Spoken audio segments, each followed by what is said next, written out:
you're standing in the middle of your life wondering, who sees me now? Do I even want to see me now? And do I even like her? You became more protective of your energy, more selective about where you invest your time, more aware of your limits, and more willing to enforce them. Your marriage is still calibrated for a version of you that no longer exists. This version of you was never chosen. She just showed up one day. You don't just want him to love you, you want him to see you. Well, hey friend, let's talk about the loneliest feeling in the world. And it's not being alone. It's being surrounded by people who love you and still feeling completely invisible. You don't feel like yourself anymore, and you definitely don't feel like anyone else sees you either. Not your husband, not your kids, maybe not even your friends. You've been shape-shifting for years to hold it all together. You've been adapting and adjusting and accommodating, being whatever everyone else needs you to be. And now you're standing in the middle of your life wondering, who sees me now? Do I even want to see me now? And do I even like her? Maybe the scariest part isn't that you've changed, it's that no one seems to have noticed. They're still treating you like the version of you from 5 years ago. The agreeable one, the accommodating one, the always available one. But that woman, to a large extent, she doesn't exist anymore. And this new version, this midlife version, the one with opinions and boundaries and a shorter fuse, she feels invisible, maybe even unwanted, emotionally homeless in her own life. That's what we're talking about. We're saying things out loud here today. So let's get started. Well, welcome back, friend. So in the past 2 episodes, we've been unpacking some hard truths about midlife marriage. In the first episode, we talked about that terrifying question, what if I don't love him anymore?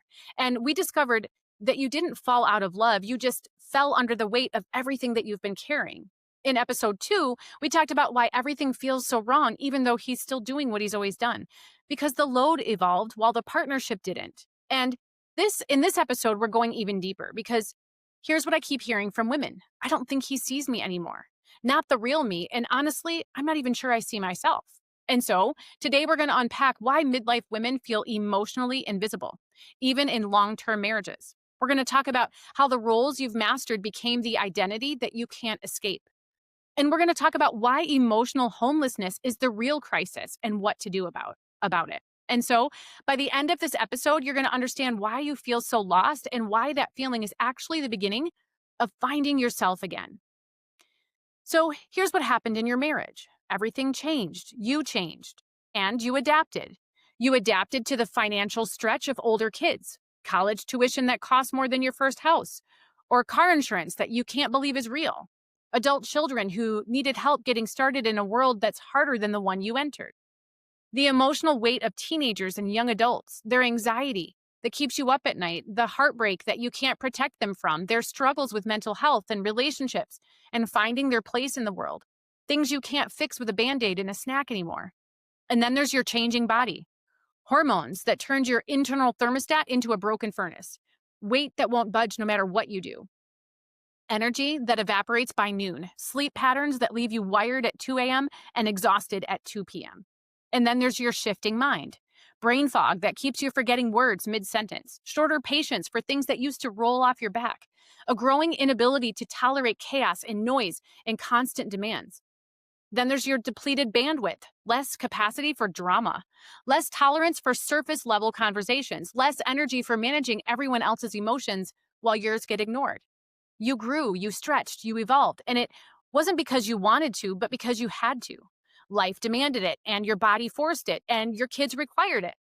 The world shifted beneath your feet, and you had to learn to walk differently, or you'd fall. And so you changed. You became more protective of your energy, more selective about where you invest your time, more aware of your limits, and more willing to enforce them, more vocal about what's not working, more honest about what you need. You're not the agreeable, go with the flow kind of woman that you used to be. And it's not because you choose to be difficult. It's because you can't afford not to be intentional anymore. Your capacity won't let you.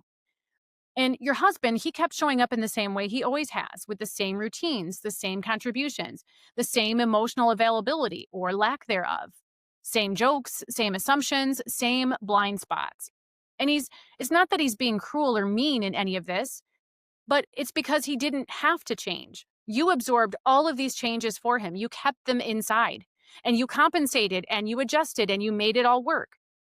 You managed the emotions, you planned the finances, you carried the worry, and you made sure that his life could stay the same while yours was completely upended. And because you did, he never felt the weight of anything shifting. And so, from his perspective, nothing has changed.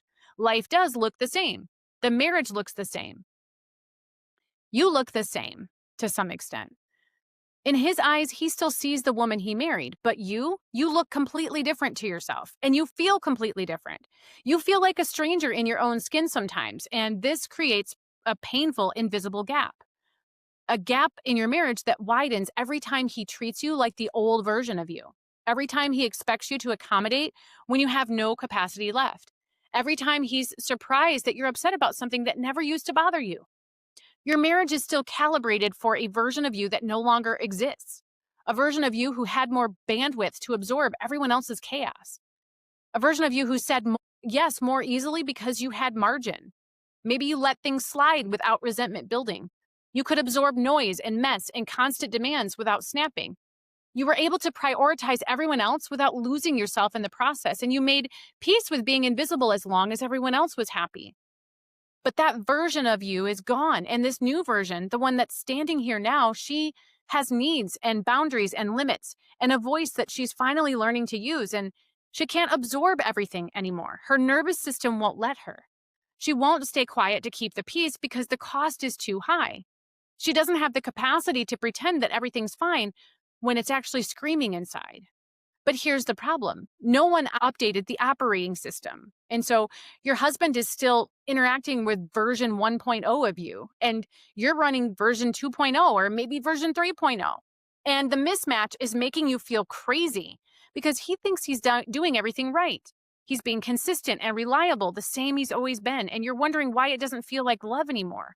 And it's not that the love is gone, it's that the love isn't landing because he's directing it at someone who doesn't exist anymore. He's treating you like the woman who could handle everything without breaking, like the woman who never said no, like the woman who didn't need much because she never asked for anything. But that's not who you are now. It's not who you can be anymore. And the painful truth in all of this is that he hasn't noticed. Or if he has, he doesn't understand what it means. He just knows you're different, harder to please, more sensitive, overreacting. And from his perspective, that's the problem. But from your perspective, the problem is that he's still in love with a ghost of you. Well, if you are in midlife and if you are married, listen up. You need this resource. I've got a new free guide, and it's called He Doesn't Get It Yet: How to Help Him See What You're Carrying Without Starting Another Fight. This free guide is going to help you identify what's really weighing on you, the invisible and the visible. It's going to help you understand why he hasn't noticed and why that's not entirely his fault. It's going to help you find language that helps him see what he's been missing. And it's going to help you start a conversation that might actually lead to real change. Because if your marriage feels like it's on life support, I want you to know that most husbands, they actually do want to show up for their wives. They just don't know how. They're still operating from the old playbook, and no one has even told them it's outdated. You can grab this free guide at Midlife Marriage's free guide or check the show notes on this episode. So let me ask you something. When was the last time that you felt truly seen by your husband? Not just noticed, not just acknowledged, but seen. Seen for who you are now, not who you used to be. Most women I know, most women I coach, they can't remember because here's the painful reality. He may say he still loves you, but you don't feel seen by him. And there's a reason for that. He fell in love with and married an earlier version of you. The version of you who was agreeable and easygoing, who accommodated everyone's needs without complaint, who was always available emotionally, physically, mentally, who didn't push back or make waves and made his life easier, not harder. And that version of you, she was a real version. She wasn't fake or performing. That was you back then. And this version of you is different. You have strong opinions. You have boundaries and you're not afraid to enforce them. You have a shorter fuse because your capacity is maxed. You have a bigger voice because you're tired of being quiet. You're someone who says no more often. Sometimes you push back. You name what isn't working. And here's the heartbreaking truth. This version of you was never chosen. Your husband didn't get to meet this version of you or date her or decide if he wanted to spend his life with her. She just showed up one day. And from his perspective, you changed the deal. You're not the woman he married. You're harder to live with, more demanding, less flexible, and he doesn't understand why. And so when he says you've changed, it's not misunderstanding. It's truly just confusion. And sometimes it comes off as an accusation, like you broke the contract, like you pulled a bait and switch. And you're left standing here thinking, of course I changed. How could I not?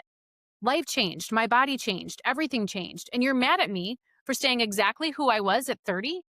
But here's what's underneath all of that. You're not just grieving the disconnect, you're grieving the loss of being known. Because love without being known isn't truly love. It's more like nostalgia. It's attachment, it's comfort, but it's not connection. And that's what you really need. You don't just want him to love you, you want him to see you, this version of you, right now. Not the memory of who you used to be, not the woman he still wishes you were, but the woman standing in front of him today with the sharp edges and with boundaries and with exhaustion and with her own side of things. You want him to look at you and say, I know how hard this has been. I see how much life has changed. I see how much you've changed. And I want to get to know this version of you. But instead, he's still trying to relate to someone who just doesn't exist anymore. And that leaves you feeling invisible and misunderstood and emotionally homeless in your own marriage. And so here's what probably happened. The changes didn't happen overnight. They happened slowly, quietly, one small shift at a time. You kept adjusting, you kept caring, you kept absorbing the weight. A little more stress, a little less patience, a little less capacity. But you managed. You always managed. You told yourself things like, this is just a hard season. Things will calm down soon, or I just need to get through this week. And you did, you got through it. And then another hard week came, and another. And somewhere along the way, the temporary hard season, it became a permanent one. The weight that you thought you would be carrying just for now became the weight that you carry every single day without end.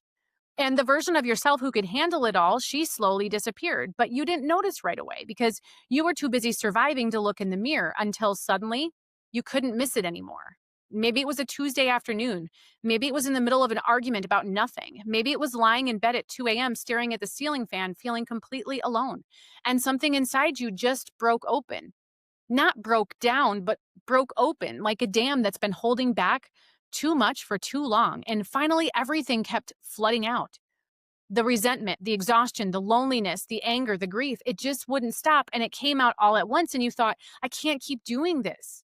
In that moment, it's not a breakdown. That's really a point in time. That's a threshold. It's the moment when your body and your mind and your heart finally all agree. This isn't sustainable. Something has to change. And here's what you need to hear. It doesn't mean you're weak. And it doesn't mean that you are hopeless either. That moment, the one where you realize that you can't hold it together anymore, that's the truth finally breaking through. After all the years of pretending and of accommodating and of pushing down your own needs, all of it came up at once. And so it feels like falling apart, but really it's waking up. It's your system saying, we can't do this anymore. We need help. We need change. We need to be seen. And as terrifying as that moment is, it's also the beginning because you can't change what you can't acknowledge. And up until now, you've been too busy managing to acknowledge how unsustainable this has been. But now you know. And knowing is the first step. So let's talk about what's really happening here. You're not ungrateful and you're not overreacting and you're not confused. You're essentially untethered. And that feeling, that sense of being lost in your own life, that's what I call emotional homelessness. It's the feeling of standing in the middle of your marriage, your home, your family, and feeling like you don't belong there, like no one sees you, like no one knows you, like no one even wants to. And it's the loneliest feeling in the world because you're not alone. You're surrounded by people, but none of them seem to reflect back to you who you actually are. Your husband sees the version of you from 10 years ago, the easier version, the less complicated one. And your kids see mom, the role, not the person, the one who manages problems and fixes, but doesn't have her own needs or struggles or identity. And your friends, most of them at least, see the surface, the version of you that has it all together because that's what you let them see, because admitting that you're falling apart, it feels like failing. But the real you, the one who's struggling, the one who's changed, the one who doesn't fit into any of those boxes anymore, no one mirrors that back to you, not even you. And so when your reflection disappears in your own life, everything starts to ache. And so you start to question yourself. Am I crazy? Am I broken? Why can't I just be happy with my life? Why does everything feel so hard when it used to feel manageable? What's wrong with me? And the answers that you come up with are usually some version of, there must be something wrong with me. But here's the truth, there's nothing wrong with you. You're not broken, you're not too much, you're not crazy. You're just unseen. And being unseen, especially by the people who are supposed to love you most, is one of the most painful experiences that a human can go through because we're not just wired for survival, we're wired for connection and for belonging and for being known. From the time that we're born, our deepest need is to be seen and understood and valued for who we are. And that's not neediness, that's human. And when that disappears, when the people closest to us stop caring for us or never saw this version of us to begin with, we start to disappear too. Not physically, but emotionally. And so we go quiet, we go numb, we go through the motions of life. We keep showing up for everyone else, but we're not really there. We smile, we function, we keep the house running and the kids fed and the calendar managed. But inside, we're fading. We stop expecting to be seen because it hurts too much to keep hoping and being disappointed. We stop sharing what we're really feeling because no one seems to care or understand anyway. We stop asking for what we need because we're tired of being told that we're too sensitive or too demanding or too overreacting. And so we shrink, we silence ourselves, we disappear into the roles that we have. And that's really when the real crisis happens. The crisis doesn't happen when you're angry and it doesn't happen when you're sad, not when you're fighting for connection, but when you stop caring. When you stop trying to be seen, when you stop hoping that things will change, when you resign yourself to this is just how it is, and I guess I'm going to have to accept that. And that's when marriages really start to die. It's not in the moment of a fight. It's not in a dramatic blow up. It's not in a breakdown, but it's really in the quiet resignation of emotional disconnection. It's in the slow fade of two people living parallel lives under the same roof. It's in the ache of being married and still feeling completely alone. And here's what so many don't realize. The ache, it's not just about the marriage. The ache that you're feeling is about losing yourself. When no one sees you, you start to forget who you are. You start to doubt your own perceptions, your own needs, your own worth. And you start to wonder if maybe you really are too much. Maybe you really are too sensitive. Maybe you're just too hard to love. And that doubt is the most dangerous part because when you stop trusting yourself, when you stop believing that you deserve to be seen, you stop fighting for it. And that's when the emotional homelessness becomes permanent. Well, if you are in midlife and you are married and you find yourself asking the question, do I even want to be married anymore? Know that I've got an amazing resource for you. I've actually got two of them. I've created the Midlife Map for women and the Midlife Map for men. The Midlife Map for women is going to help you understand what's actually happening with you. We're talking about all of the physical, emotional, and all the changes that we women go through. And then there's the map for him. It's going to help you. It's going to give you the words to share with your husband about what is actually going on with you in a way that he can understand. It's going to help him know why mowing the lawn, it just isn't what you need anymore. What you need, it goes much deeper. Make sure you visit midlifemarriages.com to check out this amazing resource. But here's what I want you to hear. You don't have to accept that. Being seen, being unseen isn't a life sentence. It's actually a signal that something needs to change. And that change starts with you finally seeing yourself. So where do we go from here? Well, if you're feeling emotionally homeless in your marriage, what do? Well, first, you stop waiting for him to see you. And I know that's hard to hear, but waiting for him to notice, to get curious, to finally see you while you disappear more and more, that's not a strategy, that's suffering. And you need to start seeing, you need to start by seeing yourself. You need to name what's changed. You acknowledge the weight that you're carrying and you give yourself permission to be different than you used to be. You stop apologizing for having needs and boundaries and limits. You stop shrinking to fit into the old version of yourself. You stop shape-shifting to make everyone else feel comfortable. You start living as the woman you actually are right now, not perfectly and not with all the answers, because trust me, you don't have them. But you start showing up honestly, authentically, unapologetically. And then once you've started seeing yourself, you invite him to see you too. Not by waiting, not by hinting, but by naming it directly. I need you to know I've changed, and I need you to know who I am now. Maybe you say, I'm not who I was 5 years ago, and I need you to stop treating me like I am. I need you to see me, the real me, not the memory of who I used to be. That's what it looks like to be vulnerable, and it is scary, and it might not land the way that you hope. But here's the truth. The truth is always the starting point for real change. Because here's what I've seen over and over again. When you finally find the courage to be seen, and he finally has the awareness to see you, things start to shift. Slowly, steadily, and that feeling of emotional homelessness, it starts to ease up. Because connection requires two things: being yourself and being seen. And right now, you're neither of those things, but that can change. Here's what I know for sure. You're not too much. You're not crazy. You're not broken. You're just unseen. And being unseen, especially by the person you thought loved you most, is one of the most painful experiences we can have. But it doesn't have to stay that way. You can start seeing yourself.